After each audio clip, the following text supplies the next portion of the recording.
Luke, first of all, today, a day when I think many will feel you deserve better than a 1-0 scoreline on the overall balance of play and chances created, perhaps. Yeah, definitely. I mean, especially the first half. I think that's one of the best games we've played. As a team, we were aggressive. We were relentless in our press, and we had a few chances. But if you don't take your chance in them type of games, then there's always a chance for them to grab a goal and sort of win like the 1-0 result.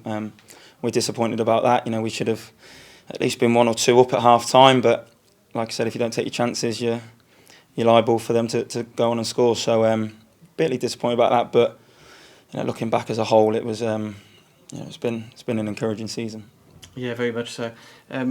Shea Dunkley's had a fantastic season. We all know that, week in, week out. It was a really unfortunate way to end what has been an excellent season by Shea with the red card later on. No, listen, we're red card for Shea, but we're not going to think about that. He's been there for us every inch of every blade of grass this season. He's been unbelievable and some signing, and it's a credit to him.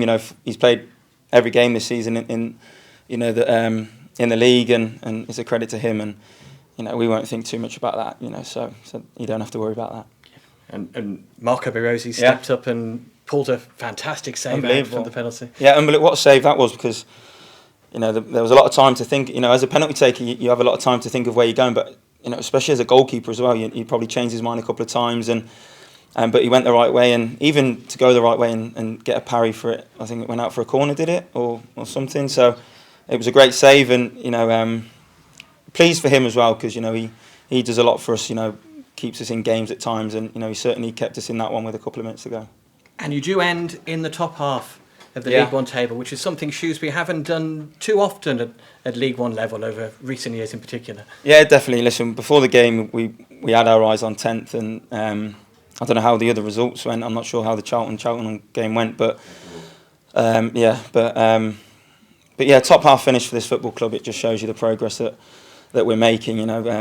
My second season, our first season, my first season last year, we finished I think 18th. So this year 12th. It's progress as a club, and I'd like to think that we can finish stronger next year. And there's a great togetherness, isn't there? Clearly between all the players, the coaching staff, the management team led by Steve Cottrell, and the supporters, as we saw again at the end. Absolutely, you've seen that after the game. And we got beat 1-0 today, but that feeling after the game, going over to them, clapping them, giving our shirts, everyone is together in that group, in that dressing room there. Everyone's together for each other, and everyone will fight for each other. We'll fight for the man next to us. We'll fight for the gaffer. And it showed after the game. Everyone applauding the fans, and I think the fans noticed that we're fighting for all each other. So disappointed to go and lose that one today. But listen, there's a bigger picture, and that team's together. Yeah.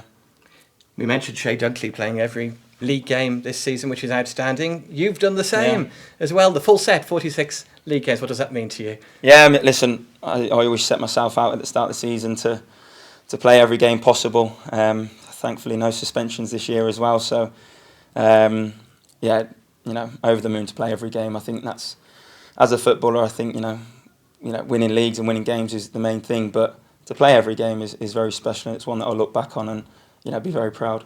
Now, what next for Luke Leahy? We know the fans love you here. You had lots of Player of the Year awards. I know you signed for 2 years initially, if I remember correctly, when you came on board from Bristol Rovers. What's your future, do you think, Luke? No, I've got an option, and it's in the club's favour. So I think there's a lot going on at the football club at the minute that everyone's unsure of. I'm yet to hear anything, so we'll see. But I think there's a lot more stuff that they need to sort out before me, I think.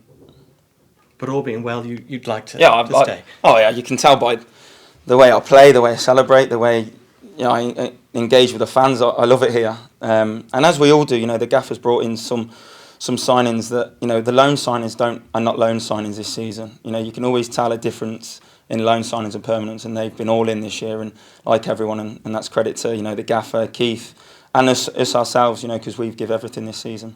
You've all worked so hard collectively over the season. Are you looking forward to a bit of a break now, recharge the batteries? Yeah, I'll enjoy the next couple of days off but I'll probably be itching to get back to it. In a couple of weeks. It doesn't matter how old I get or anything.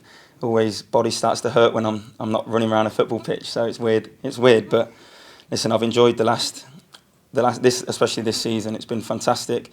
But yeah, just hopefully it can all get sorted and yeah. Well done today. Well done. Thank you. On the season. Thanks for your time, Luke. Thank you.